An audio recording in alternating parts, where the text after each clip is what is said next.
जब मेरी बहन देवी सीता ने धरती में समाधि ली तब मैं बहुत क्रोधित हुआ श्री राम पर, किंतु जब श्री राम ने सीता के इस निर्णय का विरोध किया तब मुझे समझ में आया कि श्री राम को भी सीता के वियोग की उतनी ही पीड़ा है जितनी पीड़ा सीता को हुई, और मुझे उन पर गर्व हुआ। और आज तुम दोनों पर भी गर्व है कि कैसे लोक कल्याण के लिए तुम दोनों अपने प्राण त्याग करने के लिए सज्ज हो गए। और आज ये सिद्ध हो गया कि तुम दोनों केवल जन्म से ही नहीं, कर्म से भी श्री राम और सीता के पुत्र हो। महादेव का ये सेवक उनका एक संदेश लेकर आया है। वर्षों पूर्व तुम्हारे पूर्वज राजा भागीरथ ने गंगा को इस धरा पर उतारा था और इस संसार का कल्याण किया था। आज पुनः उसी संसार के कल्याण हेतु उसी गंगा की सहायक नदी अर्पा, जो कि दक्षिण की ओर से बहती है, तुम्हारे शिवलिंग पर गिरकर इस धरा को पवित्र करेगी।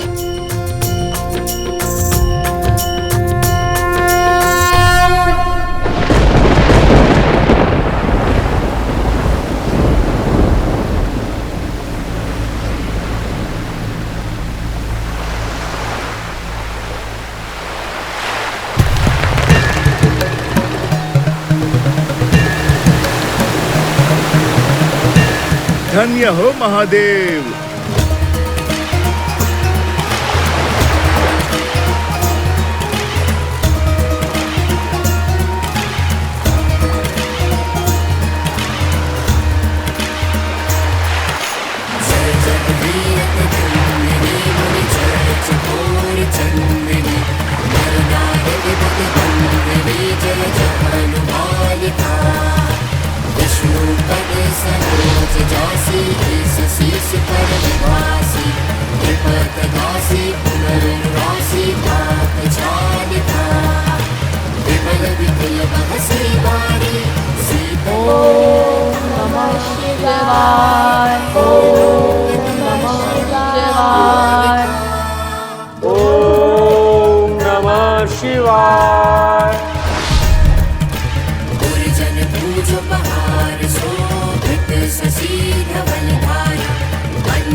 अंततः सिया राम की संतान ने एक बार पुनः स्वयं को सिद्ध कर दिया, एक और असंभव युद्ध जीत लिया।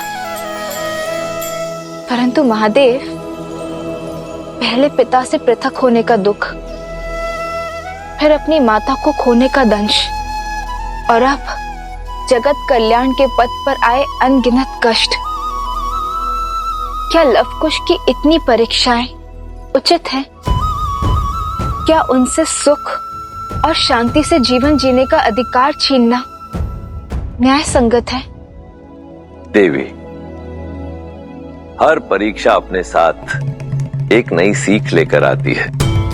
लवकुश के जीवन में आई ये परीक्षाएं उनके लिए एक नई सीख तो लाई ही हैं, साथ ही संसार के समक्ष कुछ सिद्ध करने के लिए भी आई हैं। यूं समझ लीजिए कि सत्य का आवरण हटाने के लिए ही उत्पन्न हुई है। कैसा सत्य महादेव? वही सत्य देवी जिसे आपने जाना है, जिसे लवकुश ने अनुभव किया है, जिसे श्री राम ने जन्म से पाया है, और अब लवकुश अपने कर्म से पा रहे हैं। इनके भीतर से निकली ज्योत सारे संसार को जगमग कर रही है, अर्थात इनका मन पूर्णतः स्थिर है। हाँ देवी, जो स्थिर है वही जागृत है, और जो जागृत है वही संसार का उपकार करने में सक्षम है, जगत को बदलने की शक्ति रखता है। जिस निष्ठा और धैर्य के साथ लवकुश ने निरंतर ये जप तप किया है, वो उनकी जागृति का ही तो प्रतीक है। ये सिद्ध करता है कि लवकुश संसार में धर्म का प्रकाश बनेंगे। अपने शौर्य और धर्म की ज्योत से संसार को ज्योतिर्मय करेंगे, श्री राम की विरासत को, राम राज्य को आगे ले जाएंगे।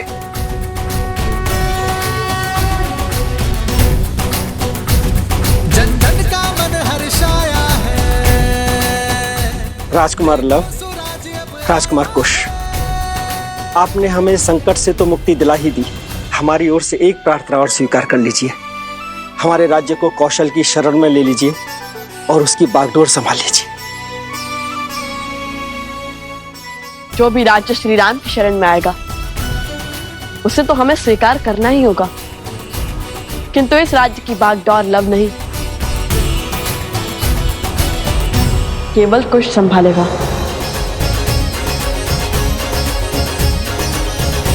राजकुमार कुश की जय! राजकुमार कुश की जय! राजकुमार कुश की जय! माता कहती थी कि संसार में प्रेम से अधिक मूल्यवान और कोई वस्तु नहीं, और आज आप सबका प्रेम देखकर मेरा हृदय गदगद हो गया। मैं अयोध्या का राजकुमार कुश अपने पिता श्री कौशल नरेश श्री राम के नाम को साक्षी मानकर आप सभी को और इस राज्य को कौशल राज्य में सम्मिलित करता हूँ। कुश के साथ ये गांव और अधिक कुशल होगा और इसलिए आज से इस राज्य को कुशावती के नाम से जाना जाएगा। राजकुमार कुश की जय! राजकुमार कुश की जय! राजा राम की जय! राजा राम की जय! राजा राम की जय! राजा राम की जय! राजा रामचंद्र की, राजा रामचंद्र की, राजा रामचंद्र की, राजा रामचंद्र की, राजा रामचंद्र की। केला बहुत ही मीठा है। परिश्रम से जो मिला है, जैसे आप दोनों के परिश्रम का प्रसाद मिला। ज्ञान प्राप्त करने निकले और दिग्विजय होकर लौटे। प्रभु तो ये सुनकर गदगद हो उठेंगे। कुछ लीजिए। नहीं,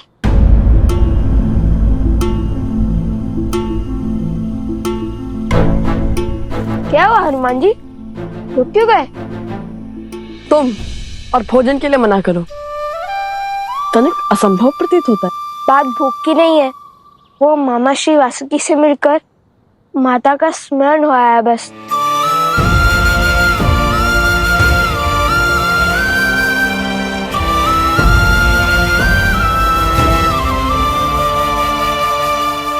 देख रहे हैं ना प्रभु, जो पीड़ा आप सह रहे हैं, आपके पुत्रों को भी उसी का दंश सता रहा है।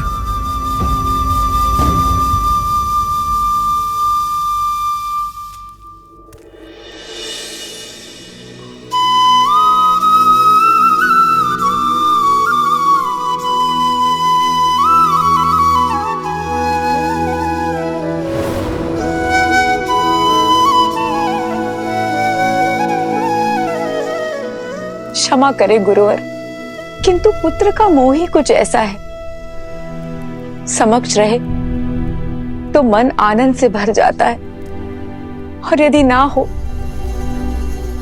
तो आंखें भर आती है। आज मेरे मन में सहस्त्र प्रश्न उठ रहे हैं। क्या अयोध्या को कभी संपूर्ण सुख की प्राप्ति होगी? क्या हमारा परिवार कभी चैन की श्वास ले पाएगा? क्या संकट, क्या परीक्षा और कष्ट की ये घड़ी कभी समाप्त हो पाएगी? कितना समय हो गया रघुकुल के अंशों ने साथ मिलकर आरती नहीं की। राम कुल और प्रजा के दायित्व को निभाने के लिए यात्रा पर निकला है। भरत उसके साथ युद्ध भूमि में है, और मेरे पौत्र वो तो आने वाले समय के लिए स्वयं को सज्ज करने के मार्ग पर अग्रसर है। गुरुवर, क्या हमारे जीवन में केवल वियोग का दुख लिखा है?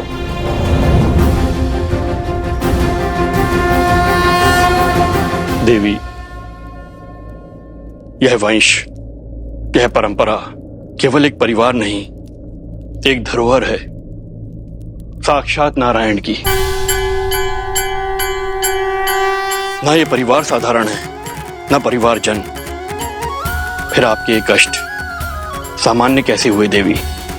रघुकुल सदा धर्म की धुरी रहा है और रहेगा।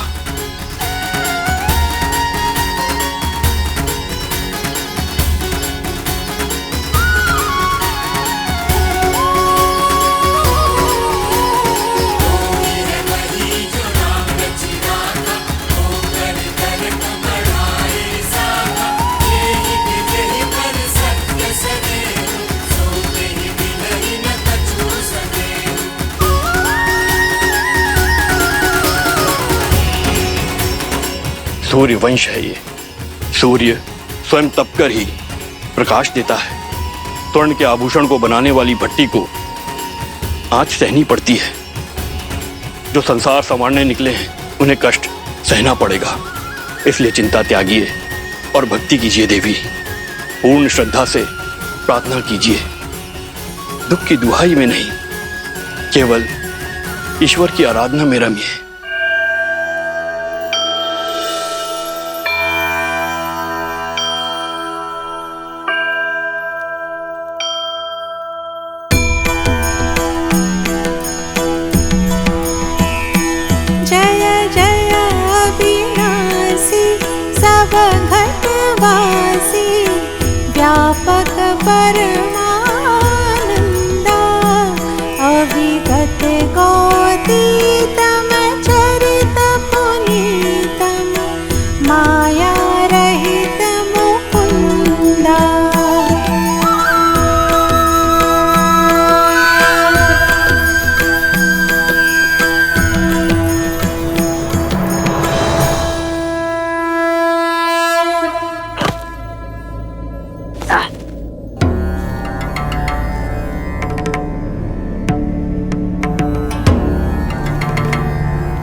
नतमस्तक हो जाओ वीरो।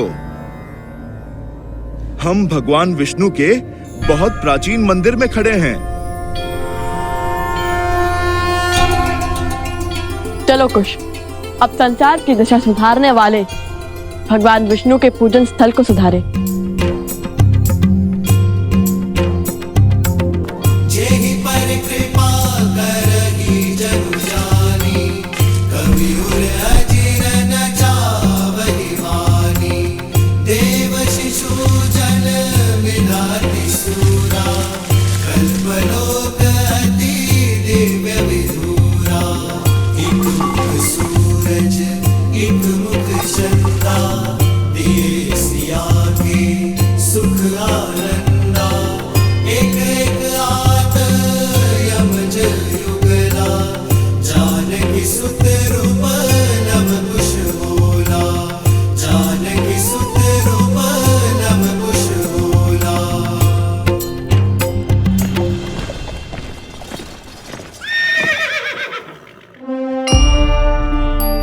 पिताश्री, पिताश्री,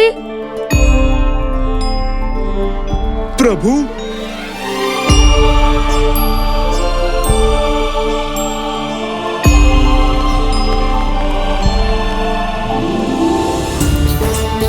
पिताश्री, पिताश्री,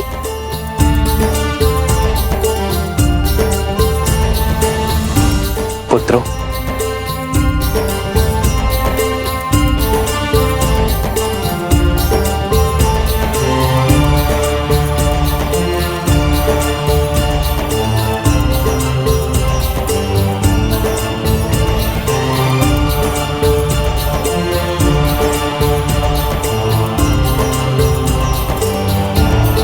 चाचा श्री,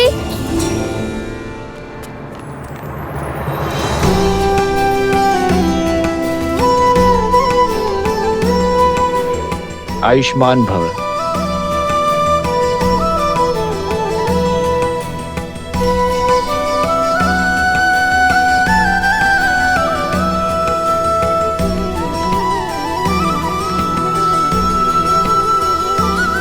प्रभु वो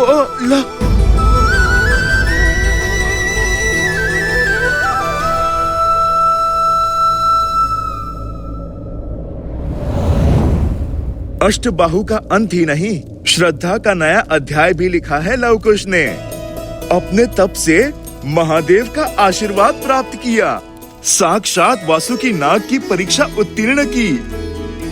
2 शब्दों में कहूँ प्रभु तो इनका भविष्य दिग्विजय में परिवर्तित हो रहा है।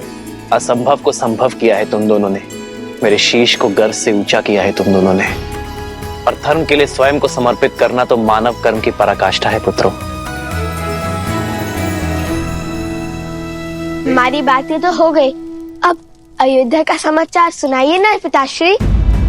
अयोध्या में सब कैसे हैं वहाँ? सुमित्रा दादी, कौशल्या दादी सब स्वस्थ है लव कुश वहाँ पे। और लक्ष्मण भैया वो कैसे हैं?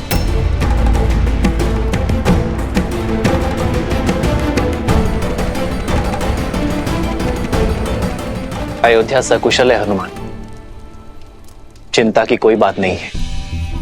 और रहा मेरे लक्ष्मण का प्रश्न, तो वो अपने इस भ्राता, अपने राम की प्रतीक्षा में है। आपको उन्हें कहना होगा कि वो मुझे मृत्यु का ये दंड भोगने की आज्ञा दे दे। चाहिए हनुमान जी, और शुभ समाचार लेकर ही लौटिएगा। अयोध्या की लाज अब आप ही के हाथ में है। भैया, इतने समय के पश्चात लव कुश से भेंट हुई, आज रात्रि हम यहीं रुक जाएं? अवश्य भरत।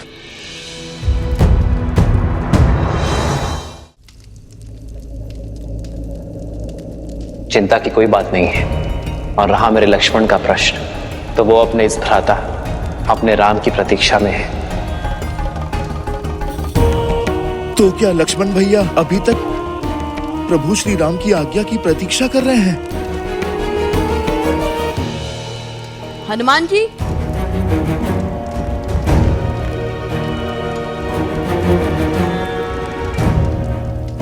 क्या बात है? आपकी आंखों में दुख और मुख पे चिंता। अपनी पीड़ा अग्निदेव से नहीं, हमसे कहिए क्या हुआ? चिंता नहीं, चिंतन कर रहा हूँ।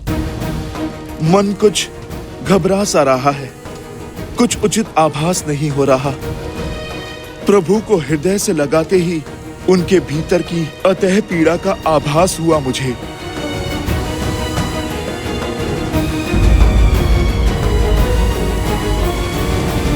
पीड़ा? कैसी पीड़ा? वो तो ज्ञात नहीं, किंतु इतना अवश्य है कि प्रभु और भरत भैया हमसे कुछ छुपा रहे हैं। अपने भीतर की पीड़ा हमसे कहने में कतरा रहे हैं।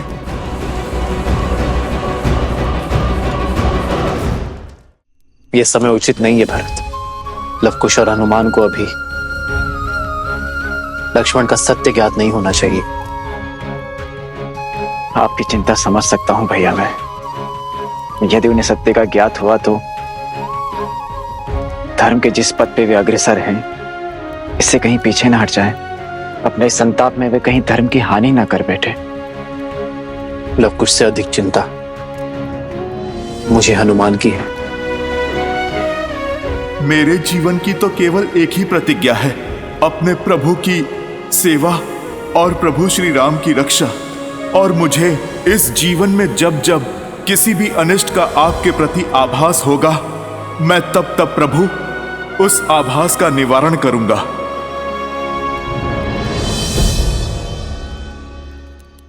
प्रभु की पीड़ा का कारण जानने का एक मार्ग है। क्या? अयोध्या। वहीं जाकर सत्य का भेद खुलेगा।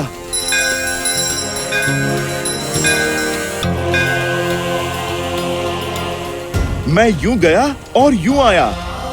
एक बार अपनी आंखों से अयोध्या और लक्ष्मण भैया को देख लूंगा तो मुझे संतुष्टि मिल जाएगी। उचित है, जैसी आपकी इच्छा। लक्ष्मण काका श्री को हमारा प्रणाम कहिएगा। और इतना तो हम भी जान गए, जब तक श्री राम भक्त हनुमान को संतुष्टि नहीं मिलेगी तब तक न उनका पग रुकेगा और ना चिंता। शीघ्र लौटिएगा हनुमान जी, रात्रि भोज में आपकी प्रतीक्षा रहेगी।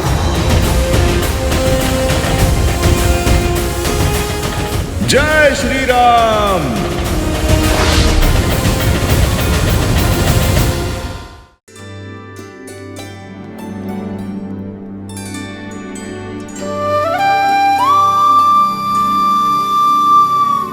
हनुमान, हनुमान कहाँ है? उसे भी बुला लो।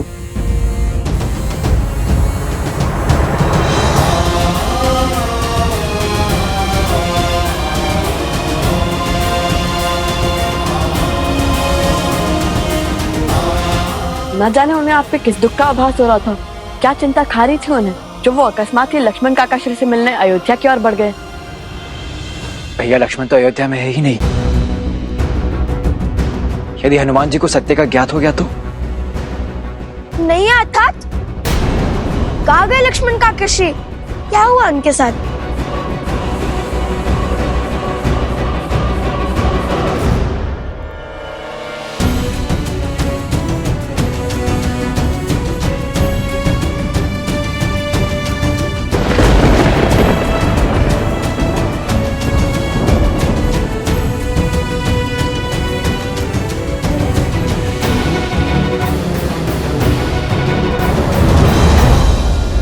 प्रभु,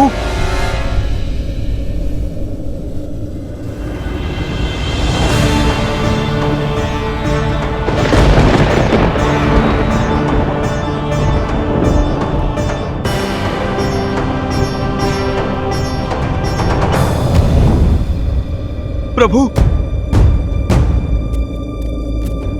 प्रभु, प्रभु। भैया,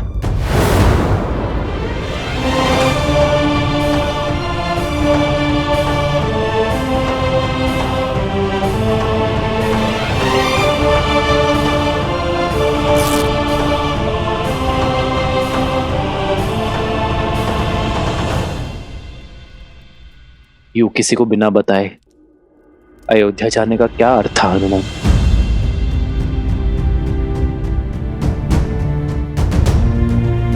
मुझे लगा मैं तुमसे छुपा लूंगा, किंतु ये कैसे भूल गया कि एक भक्त की श्रद्धा में भगवान को विवश करने की शक्ति होती है।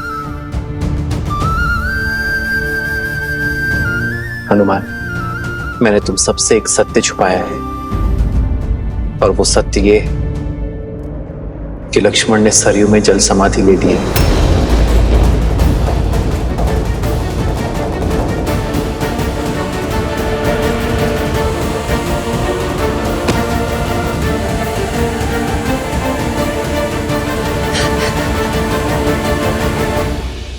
प्रभु, आपने लक्ष्मण भैया को रोका नहीं? रोका था हनुमान, बहुत रोका था, किंतु मेरे लक्ष्मण ने ना रुककर इस संसार में धर्म और वचन का उदाहरण स्थापित किया है। और मैं ये चाहता हूं कि मेरे पुत्र भी उसी मार्ग पर चले, धर्म और वचन की स्थापना के लिए अपने प्राण तक त्यागने को सज रहे। हनुमान, मैं जानता हूं दुख विराट है, किंतु ये समय टूटकर बिखरने का नहीं है। ये समय है स्वयं को संभालने का, हर संकट से लड़कर संसार की रक्षा करने का है।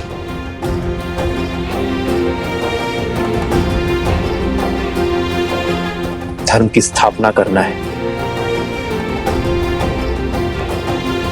रघुकुल की रीत निभाना है। मेरा विश्वास करो हनुमान, और कोई समस्या नहीं है।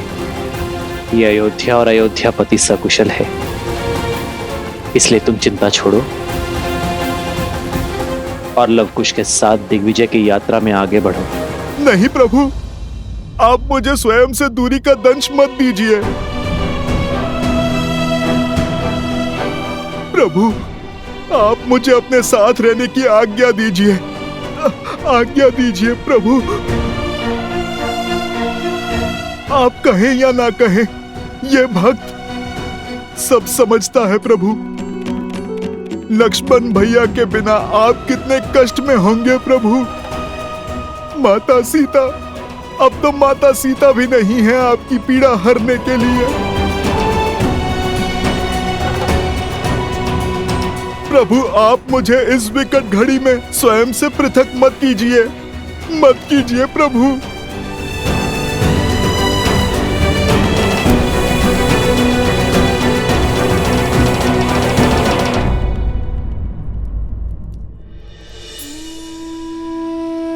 यदि आप हमारे कारण चिंतित हैं पिताश्री, तो आप व्यर्थ में ही व्यतीत हो रहे हैं। वक्त से इस विकट घड़ी में भगवान के साथ उनका सुख मत छीनिए।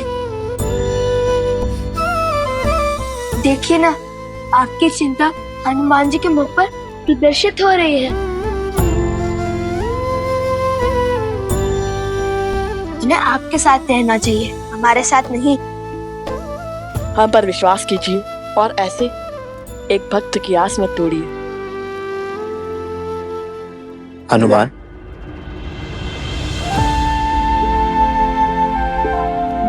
तो ठीक है, कल सूर्योदय होते ही हम पुरुषपुर की ओर प्रस्थान करेंगे, युद्ध का शंखनाद करेंगे।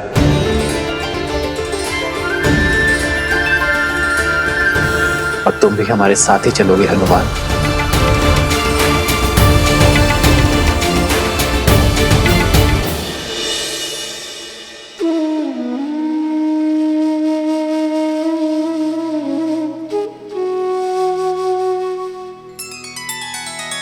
श्री रामचंद्र कृपालु भजु मन हरण भव भय दारुणम। नव कंज लोचन कंज मुख कर कंज पद कंजारुणम। भगवान के अवतार का केवल नहीं गुणगान है, कैसे नारायण बने नर इसका पावन ज्ञान है। श्री राम श्री राम श्री राम श्री राम। आयुष्मान भव पुत्र।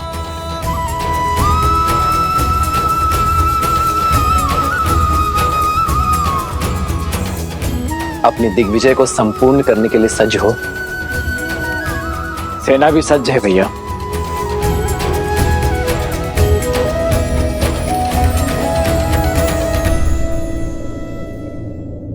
अपने दिग्विजय की मद में रघुकुल की रीत, सूर्यवंश की कीर्ति को मत भूल जाना पुत्रों। ये सदैव स्मरण रखना कि विजय केवल शस्त्र से ही नहीं, चरित्र से भी होती है।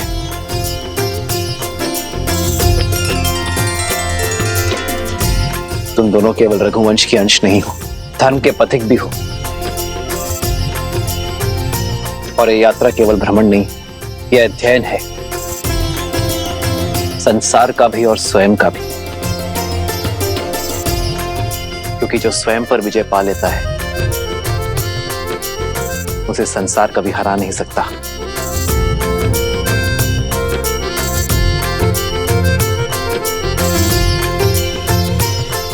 आयुष्मान भव। राम रचि राखा, को करि तरत बढ़ावे सा। भरत, माताओं तक सूचना पहुंचा दी तुमने? जी भैया, संदेश भेजा जा चुका है।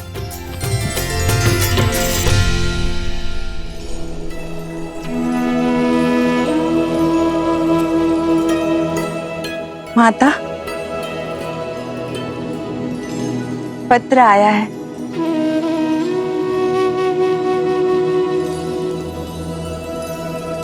प्रभु ने आप दोनों की सुन ली। कल महाराज और भरत भैया की भेंट लव, कुश और हनुमान जी के साथ हुई, और रात्रि में भोजन भी उन लोगों ने साथ में ही किया। तुम सत्य कह रही। धन्यवाद नारायण, धन्यवाद। मेरे पोते अपने पिता से मिले, उनका आशीर्वाद पाया, इससे सुखद और क्या हो सकता है।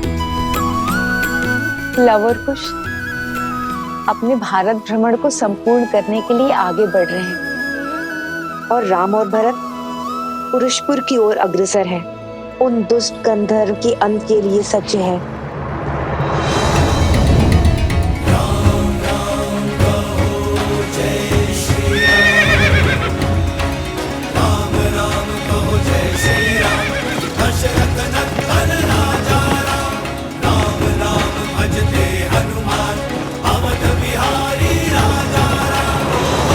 कुछ क्षण ही सही,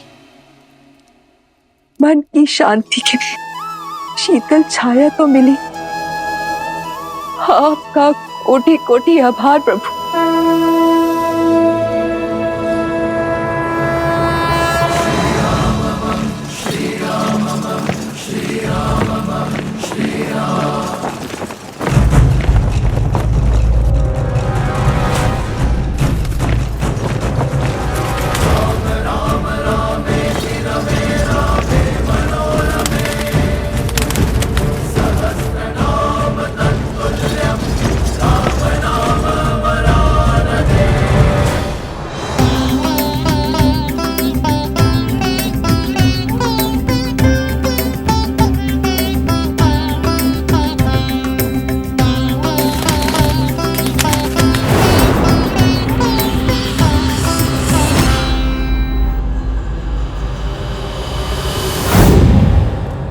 महाराज की जय हो।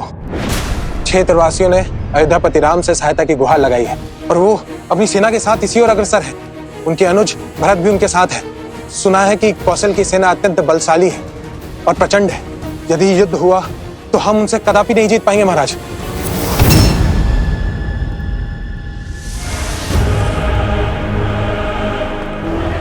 जिस सेना के विरुद्ध हमारी जीत असंभव है, वो युद्ध भूमि तक पहुंचेगी नहीं।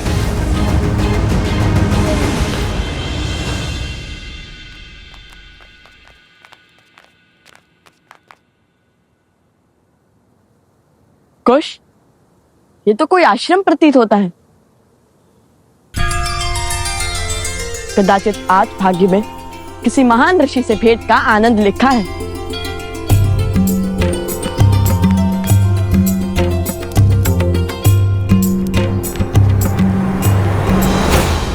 कौन हो तुम?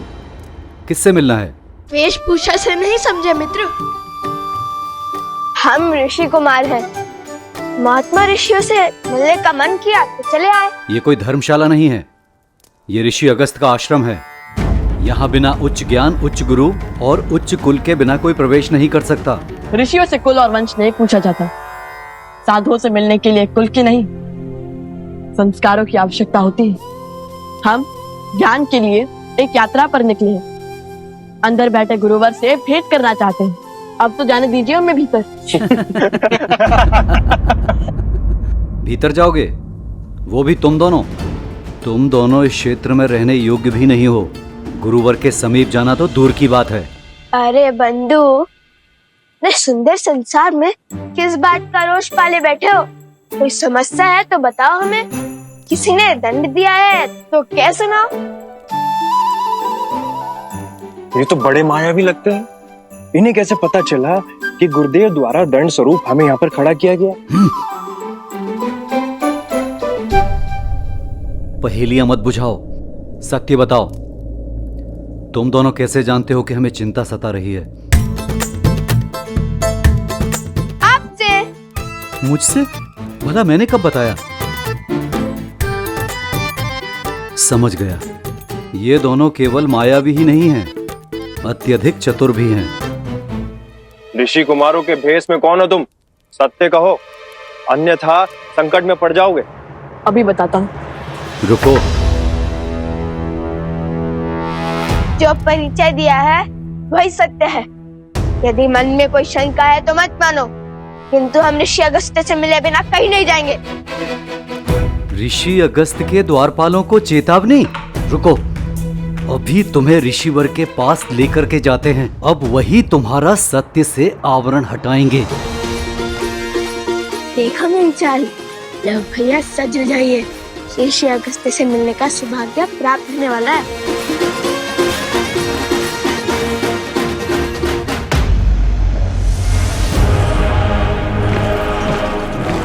वो देखिए महाराज, राम की सेना घाटी में प्रवेश कर चुकी है।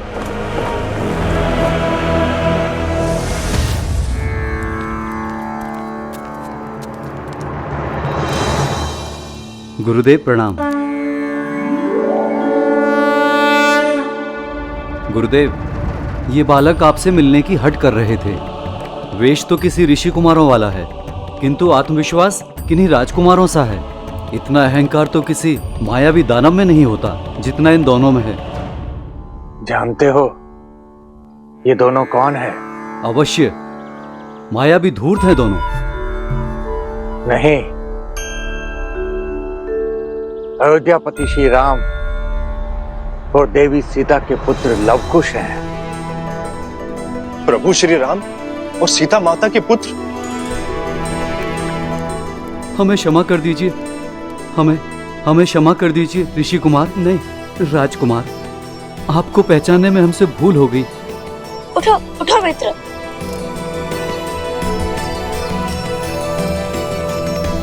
कर्तव्य भले ही राजकुमारों का निभाते हैं, किंतु मन से सदा ऋषि कुमार है। हम भारत भ्रमण पर निकले हैं। हर अंतर, हर भेद को समाप्त करने निकले हैं हम, ना कि उसे बढ़ाने या उसका बढ़ावा देने।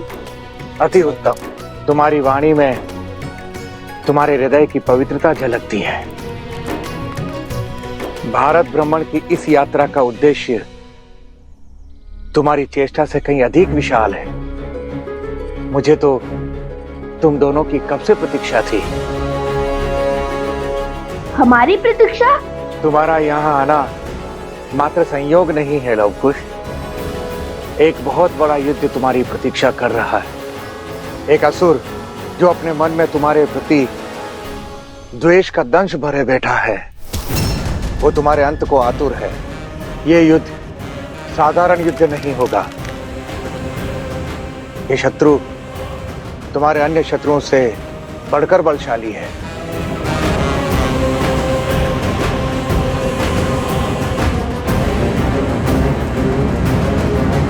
वो भी तुम दोनों की भांति पितृभक्त है, जो अपने पिता की मृत्यु का प्रतिशोध लेने का प्रण लिए बैठा है। कौन है वो उसे? कुंभकर्ण पुत्र देवावीत।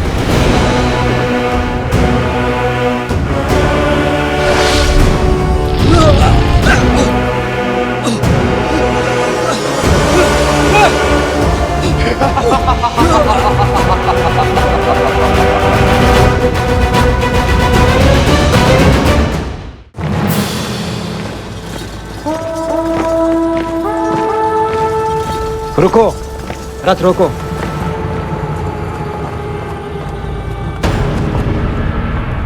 भरत, तुम सेना को लेकर आगे बढ़ो। मेरे पीछे सेना की एक छोटी टुकड़ी पीछे छोड़ते हुए सेना का नेतृत्व करो। मैं तुम्हें इस युद्ध की बागडोर सौंपता हूं। ये मेरे लिए सम्मान की बात होगी भैया, विश्वास रखिए, मैं आपको निराश नहीं करूंगा। और भरत के होते हुए श्री राम को युद्ध भूमि में पग रखने की आवश्यकता नहीं होगी।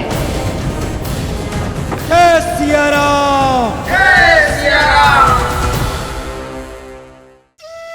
महादेव, शत्रु की शक्ति और युक्ति जानते हुए भी श्री राम ने भरत को अकेले आगे क्यों बढ़ने दिया? वो उनके साथ क्यों नहीं गए? वो तो अंतर्यामी है, सब ज्ञात है उन्हें। आपके प्रश्न का उत्तर भी आपके प्रश्न में ही छिपा हुआ है। जो अंतर्यामी है, जिन्हें सब ज्ञात है, उनसे भला इस युद्ध के परिणाम और प्रभाव कैसे छिपे रह सकते हैं? किंतु संकट का आभास ही तो संकट को टालने में सहायक होना चाहिए ना। सच्चा नायक वो नहीं जो अपने शौर्य की ओट में संसार के प्राणियों को जीवन के संघर्षों से बचाए, अपितु सच्चा नायक तो वो है जो उन्हीं प्राणियों को जीवन के संघर्षों से जूझने के लिए सज्ज करे। जो पक्षी पवन के वेग की परीक्षा को पार न कर सके, वो भला आकाश का स्पर्श कैसे कर सकता है? श्री राम भी भरत के शौर्य को आकार दे रहे हैं। उन पर आज भरोसा कर उन्हें कल के लिए, भविष्य के लिए तैयार कर रहे हैं, क्योंकि अब राम के अयन का अगला अध्याय आरंभ होने वाला है, जो इस युद्ध से बहुत अधिक विराट है, जिसका उद्देश्य विश्व विजय नहीं, जगत का कल्याण है।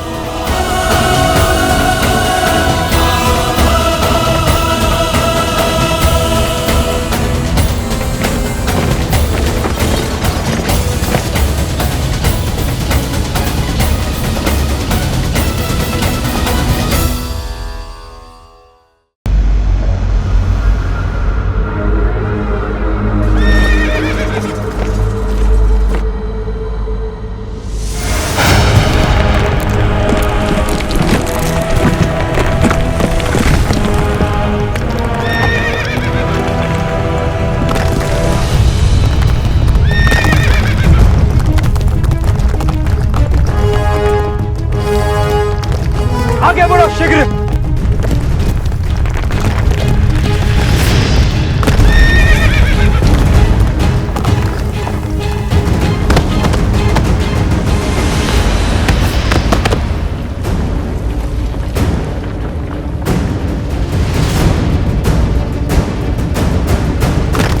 सैनिकों,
मेरे पिता महायोद्धा कुंभकर्ण के मृत्यु दिवस की पूजा करने से पीछे हट रहे थे ये सब। मैंने इन्हें ही मृत्यु का दंश दे दिया।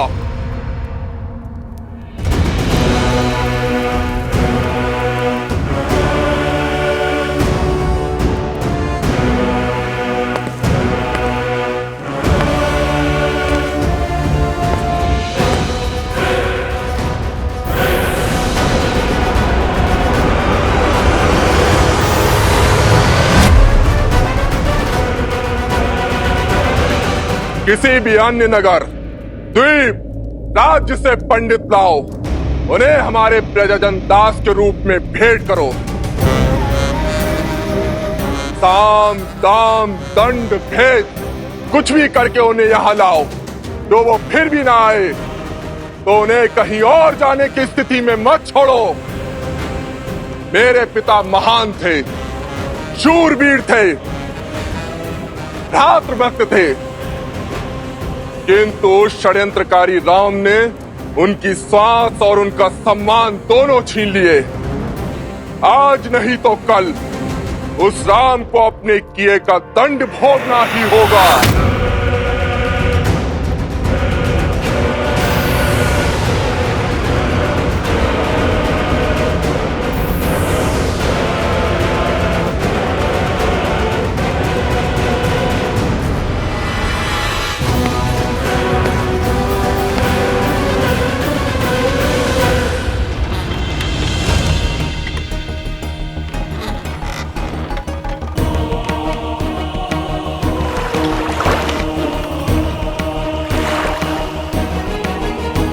यहाँ से पूर्व की ओर जो द्वीप है वही है कुंभकर्ण के सौतेले पुत्र देवामित्र का साम्राज्य।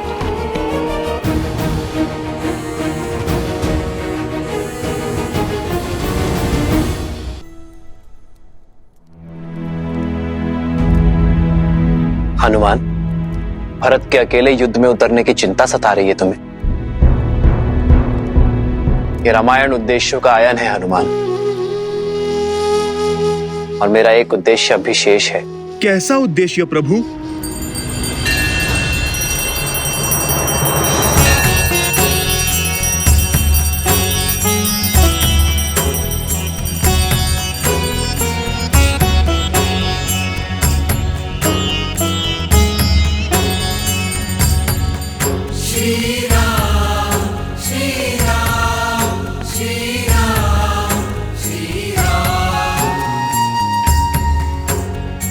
दशरथ पुत्र राम का नमन स्वीकार करे ऋषि कुंभोधर।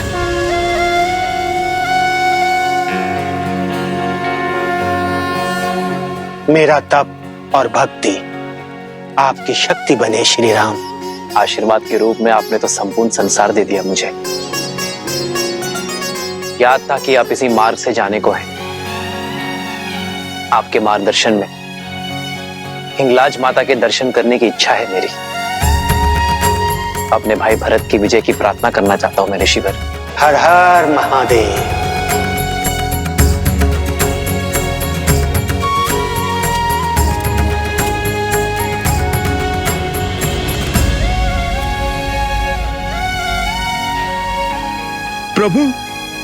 प्रभु मार्ग बहुत लंबा है और विकट भी। ऐसे आप बिना पादुकाओं के आप कैसे? जगत जननी के दर्शन करने जा रहा हूं मैं हनुमान। जितना कष्ट सहूंगा उतना ही उत्तम होगा, और फिर सुख की शैया से दुख की धरा में उतरने को ही तो संतुलन कहते हैं। मां के द्वार पर सब समान है। वहां ना ही कोई राजा है और ना ही कोई रंक। सभी याचक हैं, सभी श्रद्धालु हैं।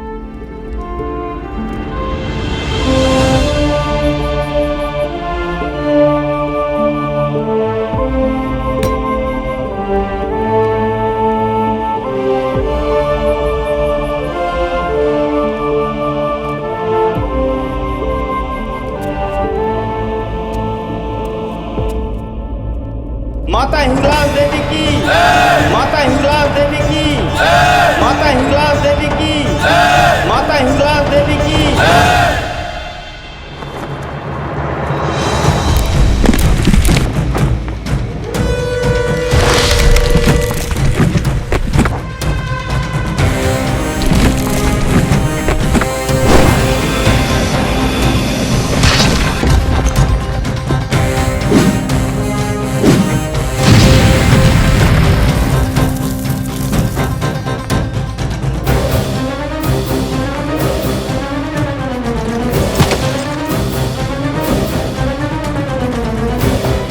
आगे बढ़ो शीघ्र।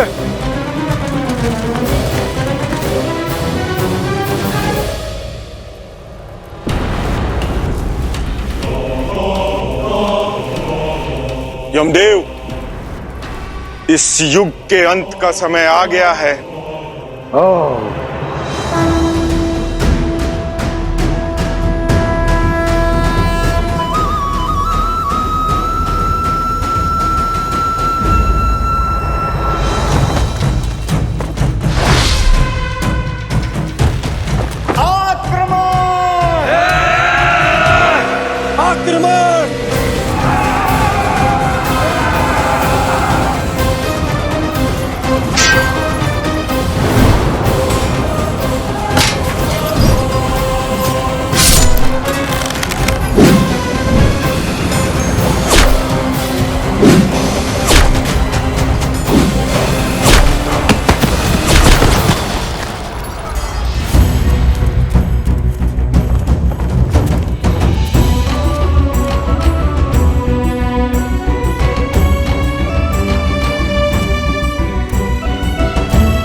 शीघ्र ही श्री राम के भक्त पुनः अयोध्या में पड़ेंगे, तब आपको उनके समक्ष जाना होगा काल पुरुष।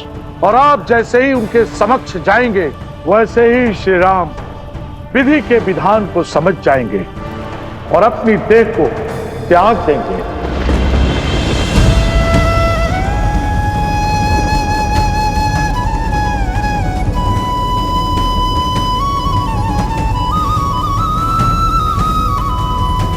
महादेव, मन की शंका सत्य का रूप ले रही है। महादेव, ये नियति का कैसा लेख है? यहाँ लवकुश किसी अपरिचित स्थान की ओर प्रस्थान कर रहे हैं और वहां भरत अकेले ही इस युद्ध की बागडोर थामे खड़े हैं। एक और काल पुरुष और यमराज श्री राम के समक्ष जाने को सज्जे हैं, तो दूसरी ओर हनुमान श्री राम से पृथक होने को तैयार नहीं। राम का आयान अब क्या मोड़ लेने वाला है?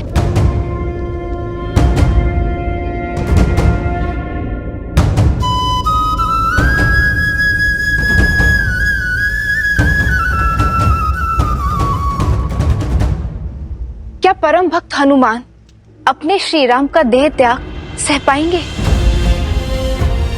जब उन्हें ज्ञात होगा कि काल का चक्र स्वयं श्री राम पर ही चलने वाला है, तब हनुमान को कौन रोकेगा? कौन संबल देगा उन्हें?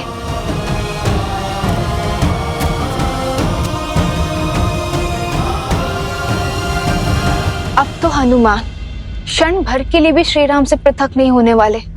ऐसी परिस्थिति में काल की स्थिति कैसे उत्पन्न होगी? और हनुमान स्वयं आपके अवतार है, भला आपको हराने का सामर्थ्य किसमें है? नियति के निर्णय को और भाग्य के लेख को बदला नहीं जा सकता देवी। यदि नियति को नियंत्रित करना संभव होता तो क्या स्वयं नारायण के अवतार श्री राम को वनवास का दंश सहना पड़ता? क्या देवी सीता धरती में समाहित होती? क्या श्री राम के अनुज लक्ष्मण इस प्रकार मृत्यु को वर्ण करते? क्या महाज्ञानी महातपस्वी लंकापति रावण इस प्रकार अपयश प्राप्त कर संसार से विदा होता? यही नियति का चक्र है देवी, कठोर परंतु न्यायपूर्ण।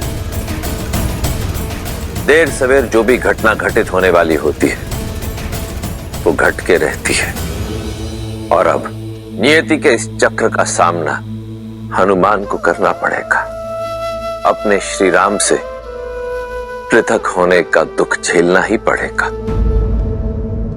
क्योंकि यही घटना इस युग का समापन करेगी देवी।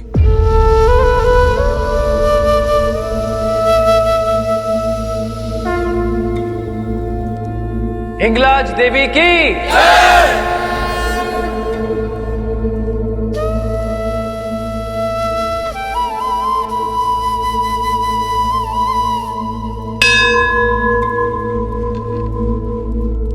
नारायण के नए अवतार की लीला आरंभ होने वाली है देवी, और इसके लिए अनिवार्य है कि श्री राम और ये युग दोनों का समापन हो। अब परीक्षा तो हनुमान की है, क्योंकि भक्त की इच्छा के विरुद्ध तो स्वयं भगवान भी अपने प्राण त्याग नहीं सकते। इसलिए यह आवश्यक है कि हनुमान स्वेच्छा से श्री राम को जाने दे। असंभव। जो हनुमान श्री राम की आह तक नहीं सह सकते, वो सदा सदा के लिए उनका वियोग कैसे सहेंगे?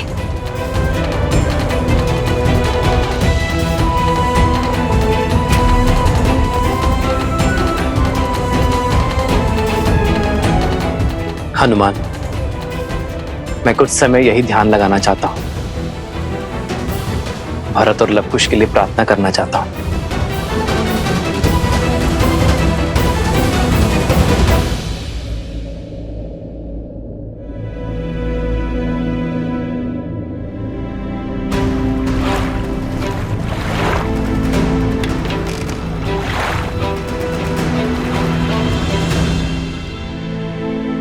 जब तक हनुमान श्री राम के साथ हैं, तब तक काल का उन तक पहुंच पाना असंभव है।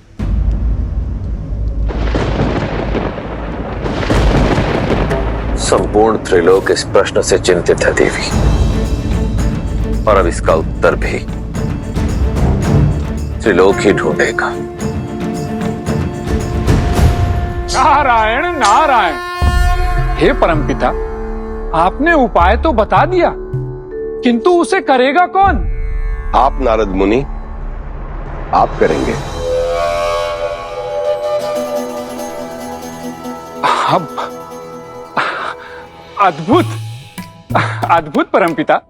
आप देखिए, मैं अपना हर कार्य मन में आनंद और मुख पर मुस्कान के साथ करता हूं, और नियति के संचालन में प्रभु श्री हरि मेरा उपयोग करते हैं, किंतु साक्षात महादेव के अंश श्री हनुमान के साथ ये नहीं नहीं नहीं नहीं नहीं, नहीं। आप परमपिता, इस घोर संकट को हम मोल नहीं ले सकते। नारायण नारायण। हे परमपिता, यदि भूल से भी हनुमान को इस छल का आभास हो गया तो वो मुझे कहीं से भी खोज निकालेंगे, और यदि बात प्रभु श्री राम पर आई तो उसमें तो वो मेरे ही समान है, प्रभु श्री हरि के भक्त। किंतु इस छल के पश्चात हनुमान किसी को भी क्षमा नहीं करेंगे। तब तो हरि का आगमन टालना होगा, क्योंकि जो कार्य हरि के परम भक्त नारद मुनि करने से कतरा रहे हैं, तो उस कार्य को और कौन संपूर्ण करेगा? माता। और यदि ये कार्य नहीं हुआ तो नियति का चक्र रुक जाएगा। इसलिए श्री राम पर से हनुमान का ध्यान हटाना बहुत ही आवश्यक है। परंतु माता, ये तो लवकुश के साथ भी अन्याय ही होगा ना?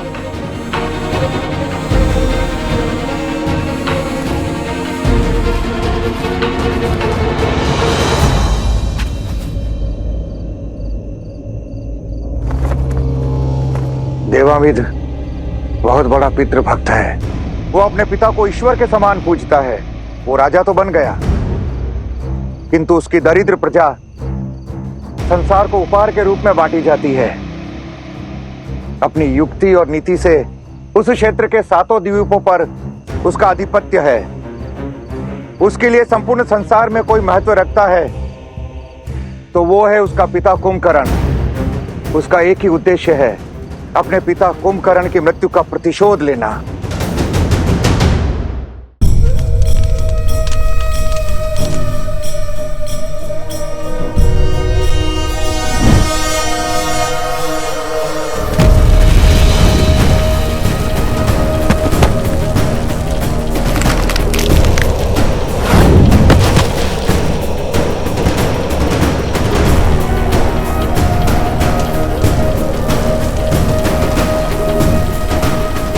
पिताश्री।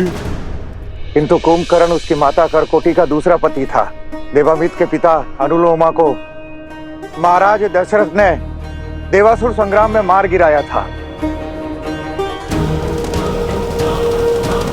मैं आपका अंश तो नहीं हूं, किंतु मेरी विधवा माता से विवाह कर आपने मुझे अपने पुत्र की भांति पाला, मुझे स्नेह दिया, प्रेम की छाया दी, और एक दिन उस राम ने मुझसे मेरा संसार, मेरा पिता छीन लिया।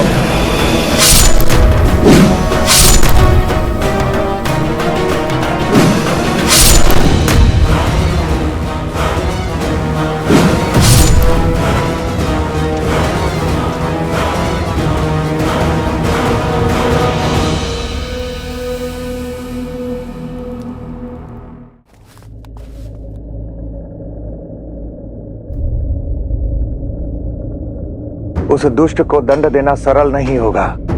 शक्ति के साथ साथ युक्ति का मार्ग भी खोजना होगा। हम सब ऋषि और तुम ऋषि कुमार पूजा के लिए सज होने का स्वांग करके वहां जाएंगे। वहां तुम दोनों उसकी मृत्यु का मार्ग खोजोगे और प्रजा को उसके अधर्म और पाप से मुक्त कराओगे। जो आ गया ऋषिवर।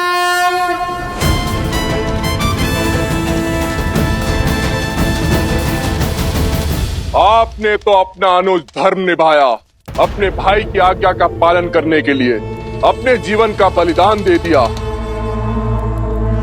अब बारी मेरी है, मैं अपना पुत्र धर्म निभाऊंगा, आपकी मृत्यु का प्रतिशोध लूंगा। अब प्रतीक्षा है तो बस एक अवसर की, जब मैं राम के कुल का सर्वनाश कर सकूं।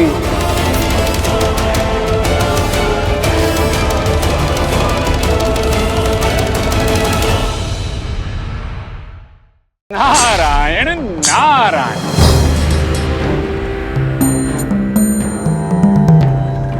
प्रणाम देव ऋषि। आंसू पूछो देवामित, अश्रु भविष्य और लक्ष्य दोनों को धूमिल कर देता है। रोते ही रहोगे तो आगे कैसे बढ़ोगे? तो वो क्या है, कभी कभी सत्य समक्ष होता है, किंतु हम अपने भावों के भंवर में, दुख और कष्ट में उसे देख ही नहीं पाते।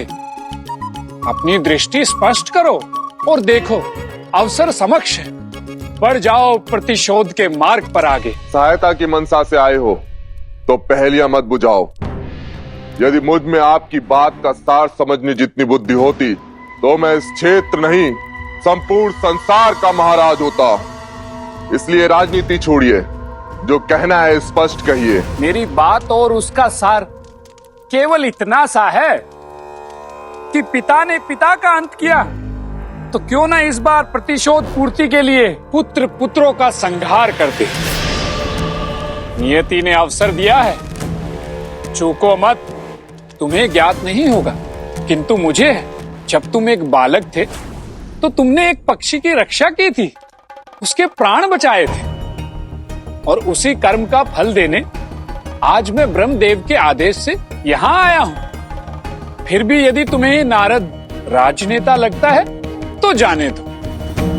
नारायण नारायण। अरे रुकिए नारद मुनि, आप तो बुरा मान गए। आप अपने पधारने का प्रयोजन बताइए। तो सुनो, अयोध्यापति श्री राम के पुत्र लव और कुश अगस्त्य ऋषि के साथ इसी ओर आ रहे हैं।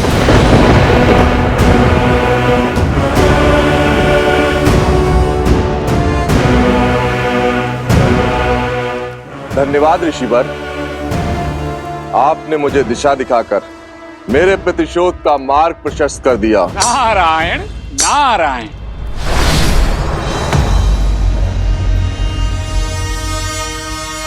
दीर्घबाहु, दुर्पाक्ष, कायासुर, भर्मासुर, तुम सब ने अपने तप से देवताओं से असंभव वरदान प्राप्त किए हैं।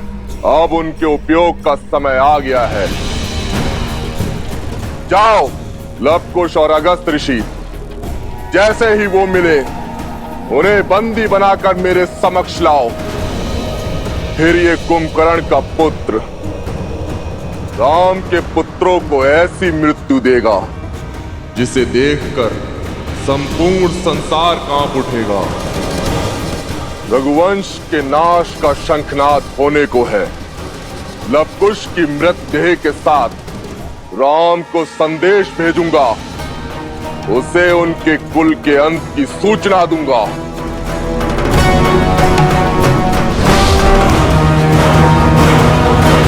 ऋषि कंबोधर, माता के सम्मान और श्रद्धालुओं की सुविधा के लिए मैं यही माता हिंगलाज का मंदिर बनाना चाहता हूँ। जगत कल्याण के लिए अति उत्तम विचार है रघुवर। आपके इस कर्म से युगों युगों तक माता हिंगलाज की कृपा आपके कुल और प्रजा पर सदैव बनी रहेगी।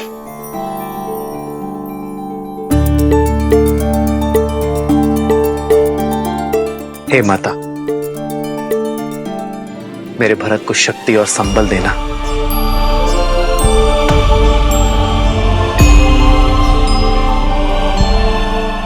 यदि शक्तिशाली होने का अर्थ शक्तिहीन का जीवन दुर्बल बनाना है, उन्हें कष्ट पहुंचाना है, तो स्मरण रहे इस अथाह संसार में तुम्हारी शक्ति की भी काट है। तुमसे भी शक्तिशाली जीव इस संसार में उपस्थित है।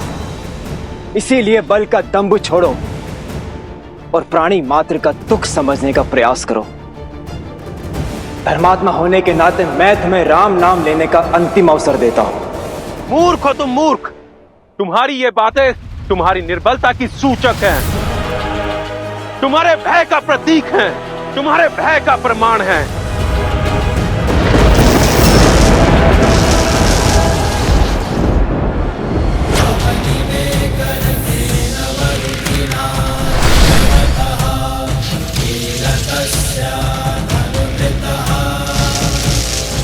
भय का नहीं, सत्य का प्रमाण है।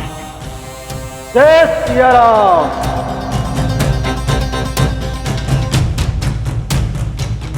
बोलो हिंगलाज देवी की, बोलो हिंगलाज देवी की।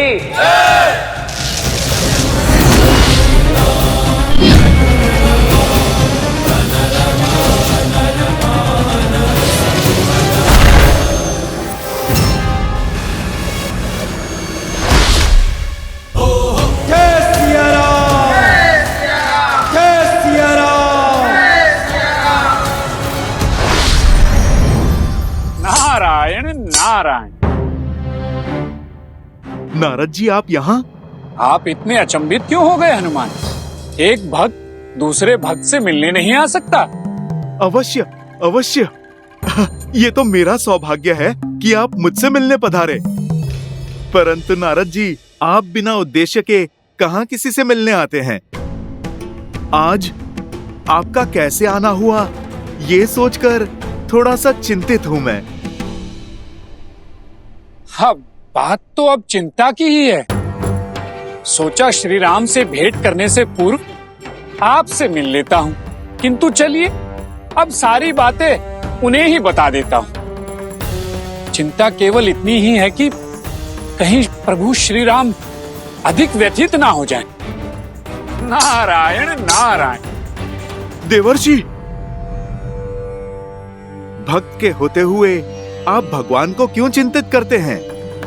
प्रभु हिंगलाज माता के मंदिर का पुनर्निर्माण करवाने में व्यस्त हैं। आप कृपा करके मुझसे कहिए ना। नहीं नहीं नहीं, मैं राजकुमार भरत के पास जाता हूँ। नारायण नारायण। रुकिए, भरत भैया तो गंधर्वों के साथ युद्ध में लगे हैं। आप मुझे बताइए ना, बात क्या है? बता तो दूं, किंतु आप मेरी सहायता कैसे करेंगे हनुमान? आप तो प्रभु श्री राम की रक्षा में लीन हैं। मुनिवर, आप मुझे समस्या तो बताइए, समाधान मैं खोज लूंगा।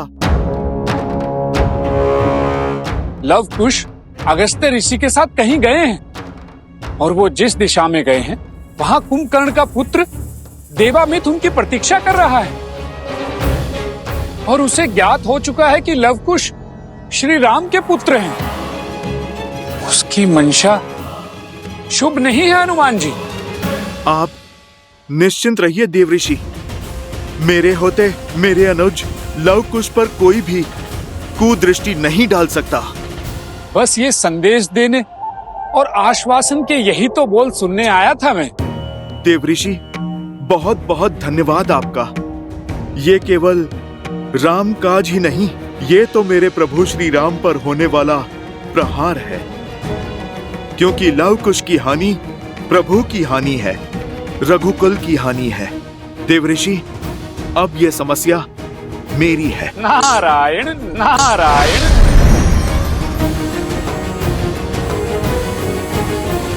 चलो हम चारों सभी द्वारों की रक्षा करते हैं।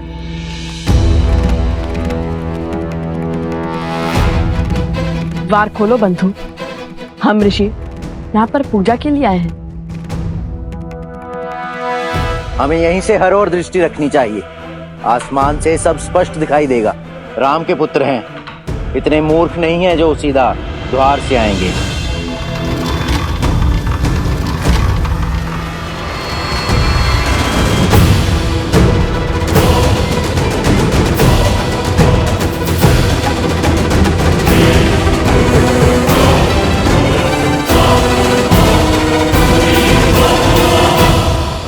बालकों, कौन हो तुम? हम ऋषि कुमार लव और ऋषि कुमार कुश हैं।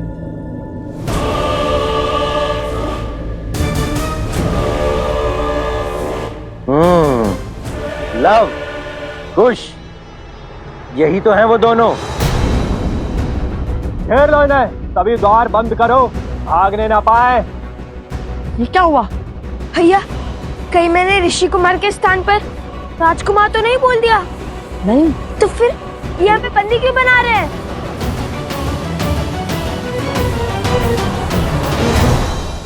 परमपिता, आपका कहा कार्य संपूर्ण हुआ। एक और कुंभकर्ण के पुत्र को लवकुश का भेद बता दिया और दूसरी ओर हनुमान को भी उन पर आए संकट के विषय में सूचित कर दिया।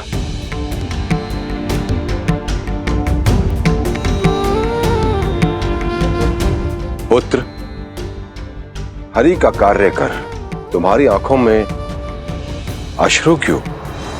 मुख पर पश्चाताप की पीड़ा क्यों?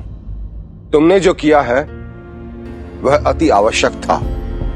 हनुमान को श्री राम से पृथक करने का केवल एक यही मार्ग था, और यदि श्री राम हनुमान से पृथक नहीं हुए तो? अब क्षमा कीजिए परमपिता, मैं आपकी बात को काट रहा हूं, किंतु जिस राम नाम के स्मरण मात्र से ही हनुमान तर जाते हैं, उनकी तनिक सी समस्या से विचलित हो उठते हैं। मुझे और इस संपूर्ण संसार को उस हनुमान पर टूटने वाले कष्ट से भय लग रहा है परमपिता। जब श्री राम अपनी देह त्यागेंगे, तब न जाने हनुमान अपना दुख कैसे प्रकट करेंगे। नारायण नारायण। परमपिता, सत्य कहूं तो मैं आज उनकी आंखों में उस दुख के भाव को देखकर आया हूं। आप सबको इस संसार की चिंता है, किंतु इस भक्त को तो उस भक्त की चिंता है। ये कष्ट कैसे सहेंगे हनुमान? परमपिता, जिनका संपूर्ण जीवन राम है और जो राम उनमें बसते हैं वही नहीं रहेंगे तो हनुमान कैसे जी पाएंगे? कैसे अपना जीवन चक्र संपूर्ण कर पाएंगे? नारायण नारायण।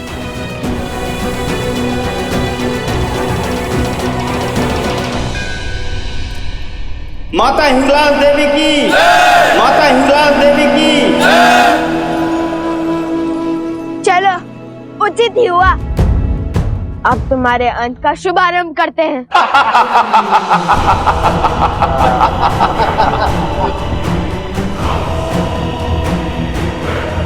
भूल कर दी बालको, जो स्वयं ही मृत्यु के मुख में चले आए। हमारे महाराज देवामित कुंभकर्ण के पुत्र वर्षों से प्रतिशोध की अग्नि में जल रहे हैं। इतने छोटे से कार्य के लिए महाराज को क्यों कष्ट देना?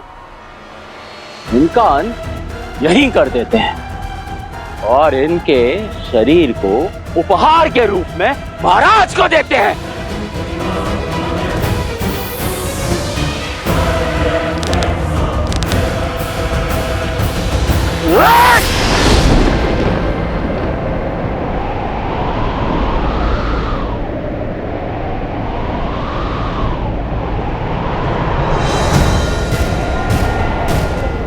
जय श्री राम।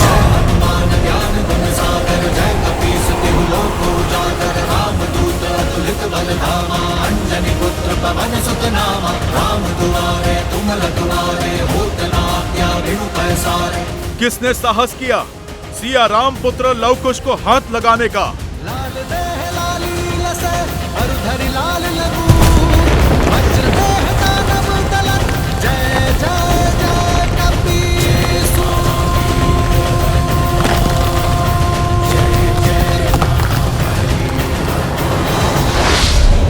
प्रणाम ब्रह्मदेव। प्रणाम देव ऋषि।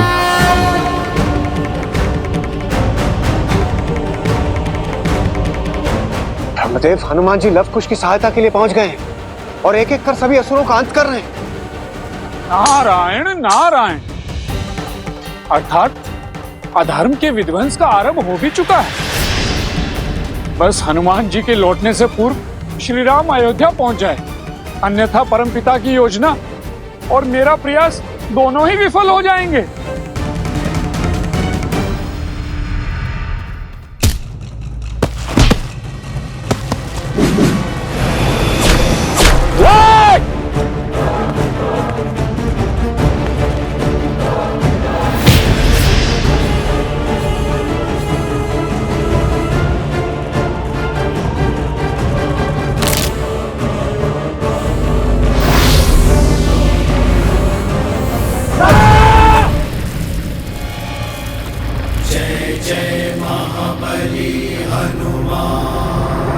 कायासुर को तो मेरा वरदान प्राप्त था, ये कैसे संभव हो सकता है? जहां राम भक्त हनुमान, वहां सब संभव है सूर्यदेव।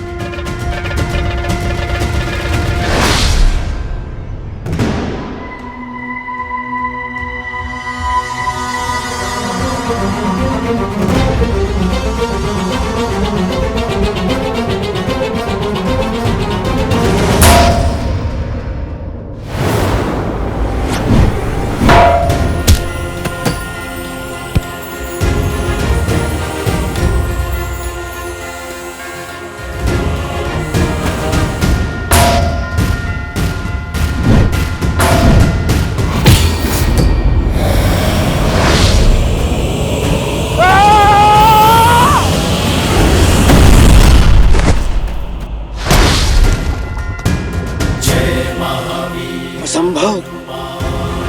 जय जय पवन पुत्र हनुमान, बजरंग बली हनुमान, जय जय महाबली हनुमान। दुर्गम काज जगत के जेते, सुगम अनुग्रह तुम्हारे नेते। और मनोरथ जो कोई लावे, सोई अमित जीवन फल पावे। चला नित्य जीव अतुलित जो था, बंधु धन सुनी उपजा क्रोधा। कभी देखा दारुण भटरावा, कटाई कर जारु धावा। तो दुर्पाक्ष को तो मेरे वरदान की ढाल प्राप्त है। नारायण नारायण।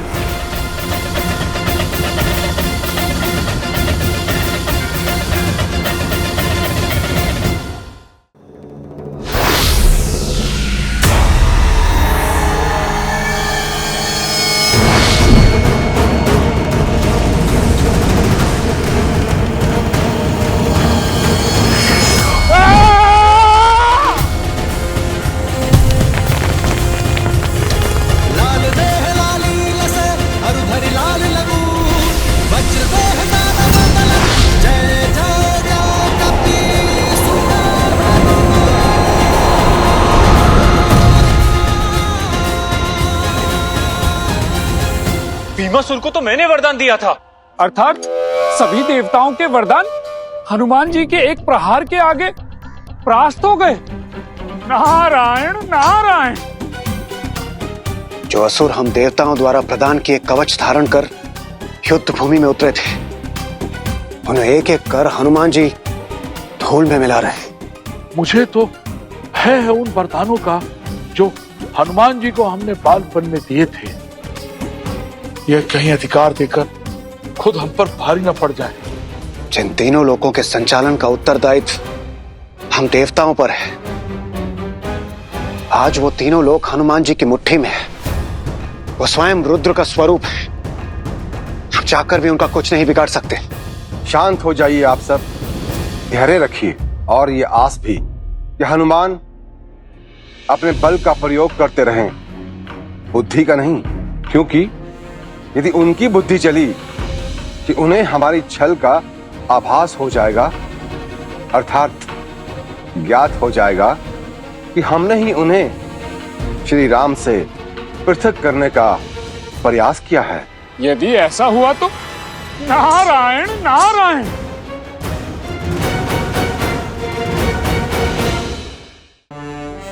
प्रणाम गुरुदेव। आयुष्मान भव। हनुमान जी, आपको तो पिताश्री के साथ होना चाहिए था। मैं तो प्रभु के साथ ही था। वो तो देव ऋषि नारद ने मुझे आकर बताया कि आप दोनों संकट में हैं। बस मैं आप दोनों को बचाने मेरे प्रभु से दूर चला आया। यदि मैं प्रभु से पूछता तो प्रभु भी मुझे यही आज्ञा देते। प्रभु तो हिंगलाज माता के मंदिर की स्थापना करके अयोध्या के लिए प्रस्थान कर चुके होंगे। मैं मार्ग में ही प्रभु के साथ हो लूंगा। चलिए, उचित ही हुआ जो आप यहाँ आ गए। आपसे भेंट भी हो गई हमारी। किंतु एक बात समझ नहीं आई कि हम पर आक्रमण होने से पहले देवऋषि को ज्ञात कैसे हुआ? ये श्री राम का पुत्र है ना कुश। ये बड़ा ही अबोध है, किंतु इसकी बुद्धि बड़ी तीव्र है। ये मुझे फंसाकर ही मानेगा। नारायण नारायण। महाराज, सब उसी का किया जा रहा है। पहले तो स्वयं आकर हमारे महाराज को इन दोनों का सत्य बताया, किंतु ये नहीं बताया कि हनुमान भी उनके साथ है। ये हमें घेर कर मारने का षड्यंत्र था उस नारद का।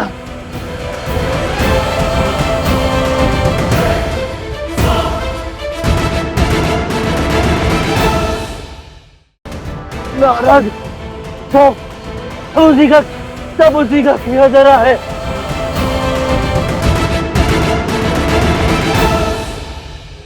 मैं तो हर ओर से फंस गया। अब क्या होगा नारद? नारायण नारायण। हे परमपिता, आप ही कुछ कर सकते हैं। रक्षा कीजिए, रक्षा कीजिए माता।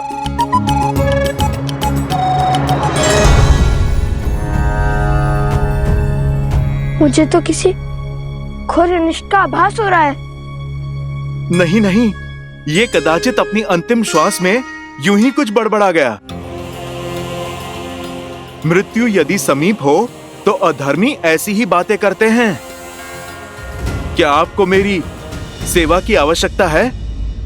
वो क्या है ना, जब प्रभु मंदिर में थे तब तक मन चिंता मुक्त था, किंतु अब जब प्रभु अयोध्या के लिए निकल चुके हैं तो मेरा हृदय घबरा रहा है।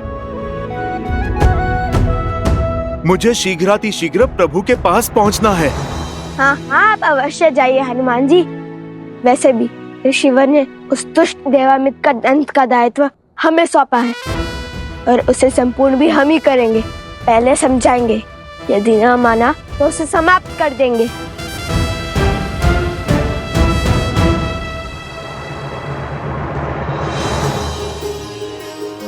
अवश्य, मैं चलता हूं।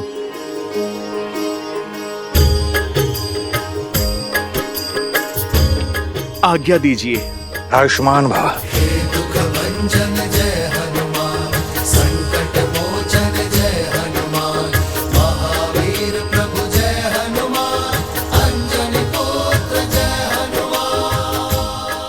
स्मरण है ना, जब भी हनुमान की आवश्यकता पड़े अपने बड़े भाई को स्मरण कर लेना।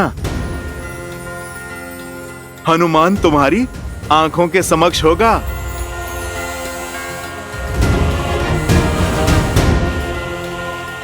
जय श्री राम।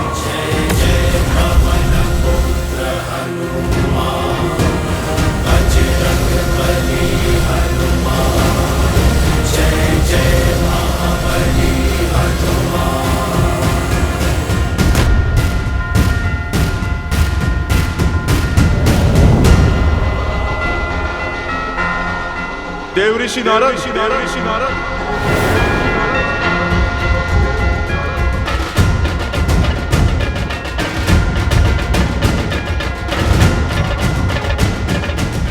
देवऋषि नारद, देवऋषि नारद। देवऋषि नारद, हनुमान जी को अब आप ही रोक सकते हैं। जाइए और रोकिए उन्हें। नहीं नहीं, वो पवन पुत्र है, रुद्र रूप है, ना जाने वो क्या ही कर दे।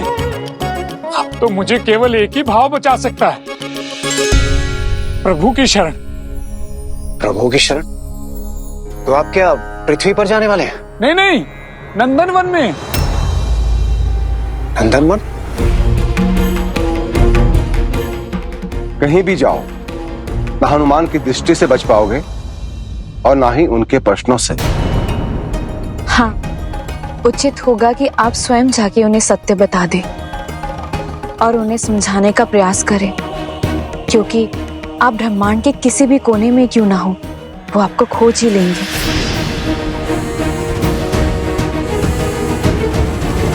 माता, वो भले ही मुझे खोज लें, लेकिन मेरे कार्य में विघ्न नहीं डाल पाएंगे। उन्हें बिना उत्तर पाए ही लौटना होगा। नारायण नारायण।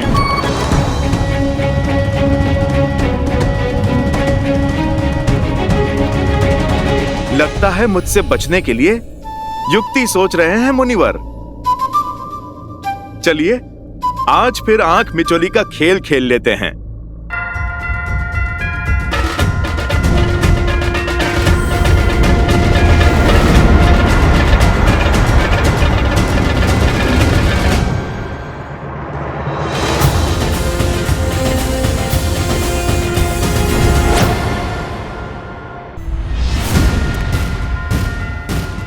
जय श्री राम।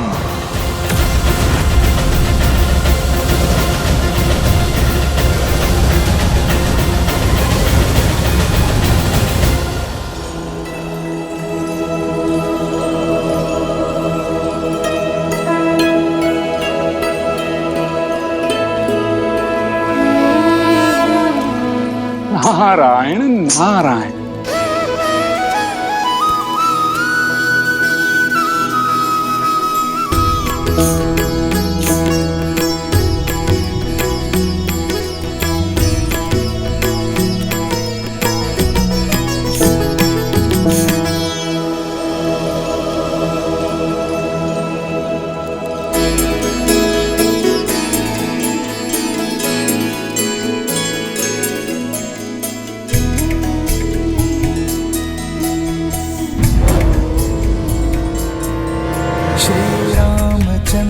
कृपालु भजु मन हरण भव भय दारुणम नव कंज लोचन कंज मुख कर कंज पद कंजारुणम कंदर्प अगणित अमित छवि नव नील नीरज सुंदरम पट पीत मानहु तड़ित रुचि सुचि नौमि जनक सुतावरम।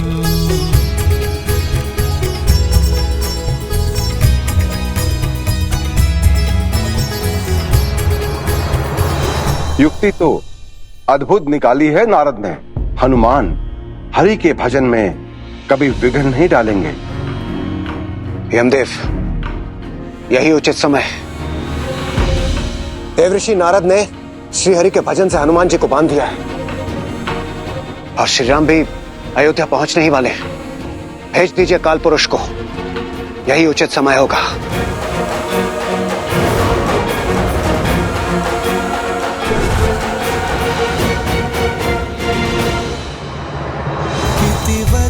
तुलसीदास शंकर शेष मुनि मन रंजनम मम हृदय कुंज निवास कुरु कामादि खल दल गंजनम। एक भक्त ने दूसरे भक्त को रोकने के लिए भगवान का ही सहारा लिया है। अद्भुत चतुराई है आप में देवर्षि नारद। अब क्या करोगे मेरे हनुमान?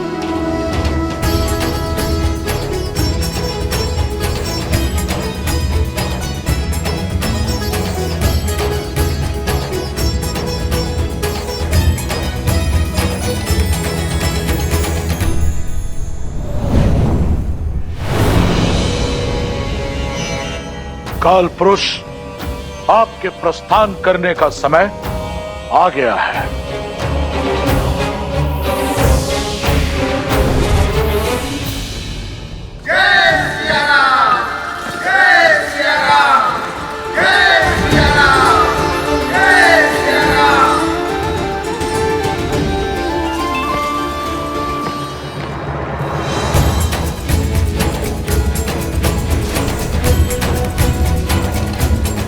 प्रभु, प्रभु अयोध्या पहुंच गए?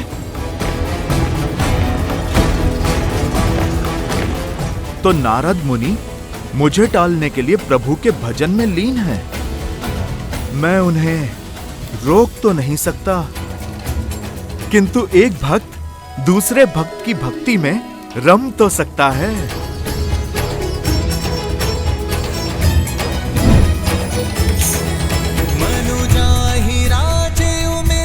अच्छा, तो इन्हें लगता है मुझसे अधिक स्तुति कर पाएंगे ये।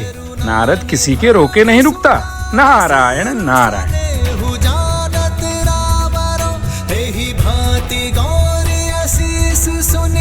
सहित ही हर्षी अली तुलसी भवानी पूज पुनि पुनि मुदित मन मंदिर चली, मुदित मन मंदिर चली, मुदित मन मंदिर चली।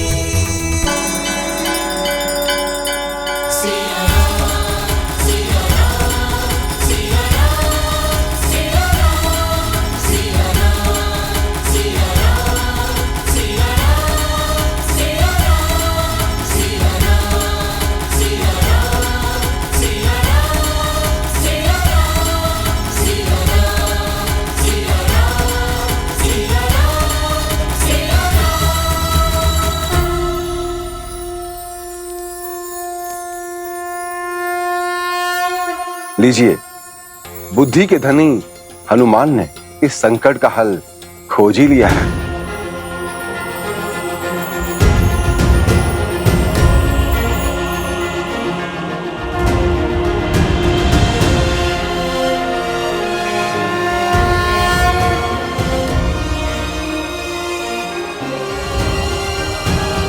मान गए हनुमान जी? प्रभु के परम भक्त तो केवल आप ही हैं। मुनिवर, ये तो आपकी कृपा है, किंतु आज ये भक्त इस भक्त के प्रश्नों से बचने का प्रयास कर रहा है। नारायण नारायण। आपकी राजनीति मेरी समझ से तो परे है। एक और उधर बताया तो दूसरी ओर इधर। अब देखिए हनुमान जी, मैंने तो वही किया जो मुझे कहा गया था। आप इस समय श्री राम के साथ नहीं हो सकते। हनुमान जी, मेरी चाल का केवल यही कारण है। प्रभु के साथ नहीं हो सकता अर्थात? अधिक तो नहीं कह सकता हनुमान जी, किंतु इस समय आपका श्री राम के साथ होना नियति को स्वीकार नहीं है हनुमान जी। और मेरा कार्य केवल इतना ही था कि मैं आपको श्री राम से दूर ले जाऊं। मैं आपकी भक्ति के आगे अपना मस्तक झुकाता हूं हनुमान। आप जैसा भक्त इस धरा पर न जन्मा है न कभी जन्मेगा। आपकी शुद्ध भक्ति से आने वाला युग श्रद्धा एवं सतता सीखेगा, संबंध निभाना सीखेगा, और इसी कारण आप सदैव सदैव के लिए स्मरण किए जाएंगे। बस इससे अधिक मैं और कुछ नहीं कह सकता हूं हनुमान जी। मुनिवर, मेरा संदेश सत्य में बदल रहा है। मेरे प्रभु पर संकट के बादल मंडरा रहे हैं। आप मुझे आज्ञा दीजिए। मेरे जीवन का एकमात्र उद्देश्य प्रभु की रक्षा मुझे पुकार रहा है। जय श्री राम।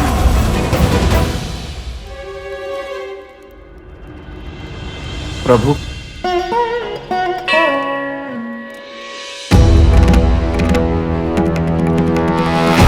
ऋषिवर, इसके आगे का मार्ग हम स्वयं पूर्ण करेंगे, क्योंकि कुंभकर्ण पुत्र देवामीर को यह ज्ञात हो चुका होगा कि श्री राम के पुत्र यहाँ आ चुके हैं। ऐसे में हम पर अनंत प्रहार होने लगेंगे और इसमें आपका जीवन भी संकट में आ सकता है। और गुरुवर, आपको कोई संकट में डालकर हमें विवश करे तो वो मुझे बिल्कुल स्वीकार नहीं। इसलिए हम आपसे आग्रह करते हैं कि आप जाकर शिव मंदिर में बैठकर तप कीजिए। तब तक हम इस कुंभकर्ण के पुत्र को समझा कर आते हैं। कल्याण हो।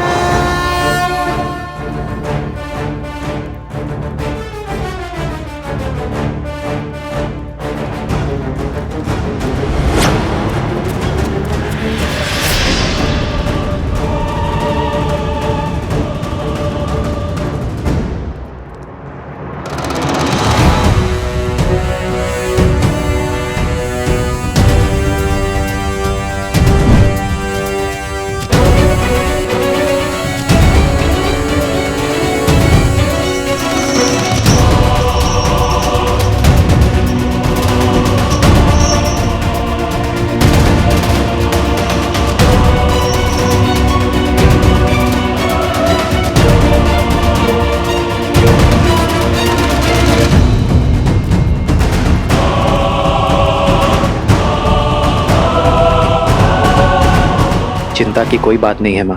लवकुश सकुशल है और भरत पर भी कोई संकट नहीं है।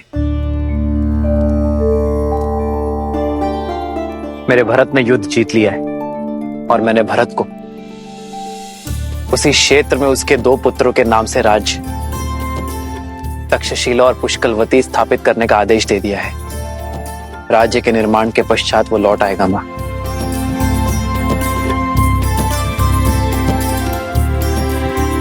अब जैसे मेरे चित्त को शांति मिल गई है मां। ऐसा आभास होता है जैसे धर्म स्थापना के सभी कार्य संपूर्ण हो गए। हमारे रघुकुल के वंशज राज्य की बागडोर संभालने के लिए, इस वंशज को आगे ले जाने के लिए पूर्णतः सज्ज है। लगता है जैसे मेरे कंधों से बहुत बड़ा भार उतर गया है।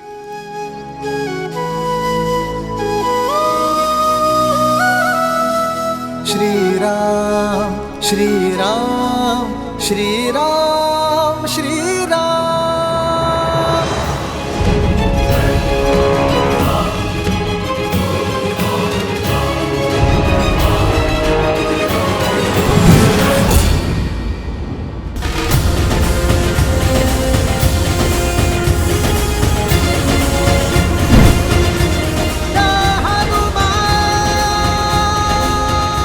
पहले मेरी माता के प्राण लिए, फिर लक्ष्मण भैया को छीना।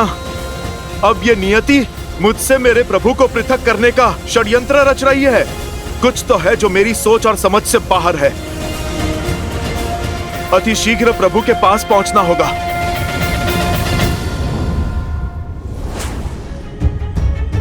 प्रणाम ब्रह्मदेव। काल पुरुष को रिक्त हाथों लौटना पड़ा क्योंकि हनुमान अयोध्या की ओर अग्रसर हैं। हनुमान के होते श्री राम अपना देह कैसे त्यागेंगे? समाधान समस्या में ही छिपा है इंद्रदेव। हनुमान किसी की नहीं सुनेंगे सिवाय श्री राम के। तो अब क्या किया जाए ब्रह्मदेव?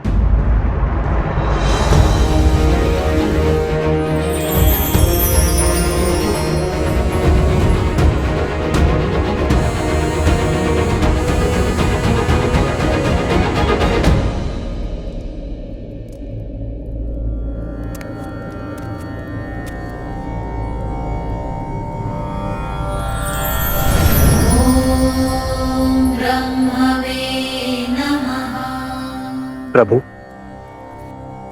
इस समय आप यहाँ बताइए किस प्रयोजन से आए हैं? एक समस्या है श्री राम, जिसका समाधान समस्या में ही छिपा है। हमारे संकट का निवारण आप हैं श्री राम। मैं उसी दुविधा के हल के लिए यहां उपस्थित हुआ हूं, जिसके लिए आप भी चिंतित हैं हनुमान।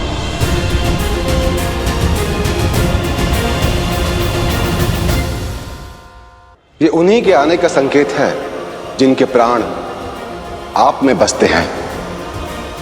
किंतु आपके प्राण तो केवल धर्म में बसते हैं। जिस धर्म के पथ पर चलकर आपने अपने ही अनुज लक्ष्मण को मृत्यु को पाने की आज्ञा दे दी, जिस धर्म की ज्योत को प्रज्वलित रखने के लिए देवी सीता ने अपने प्राण त्याग दिए, उसी धर्म को आगे बढ़ाने के लिए, जीवन चक्र को आगे बढ़ाने के लिए, नए युग के आगमन के लिए, त्रेता के अंत और द्वापर युग के शुभारंभ के लिए आपको जाना होगा प्रभु, ताकि आपका अगला अवतार इस धरा को तृप्त करे और संसार को नई सीख दे।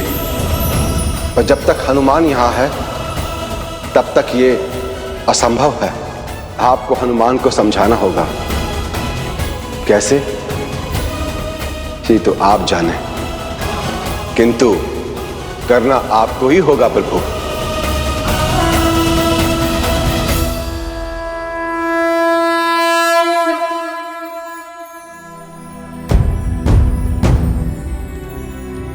हनुमान। प्रभु,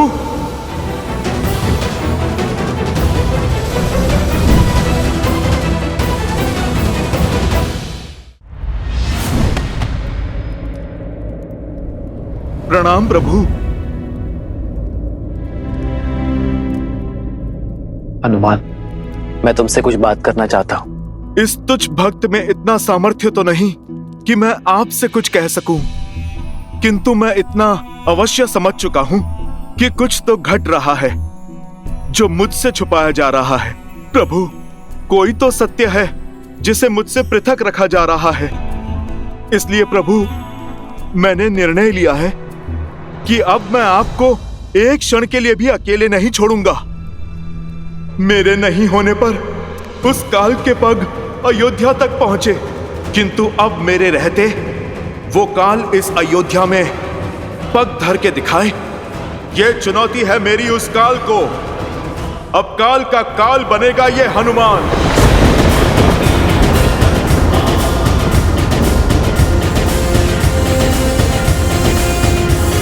मुझे मेरे प्रभु से कोई भी पृथक नहीं कर पाएगा, कोई भी नहीं प्रभु। राम दुआरे तुम रखवारे होते मात्या हिम पैसारे आपन तेज समारो आपे दीन लोक हाथ तय कापे।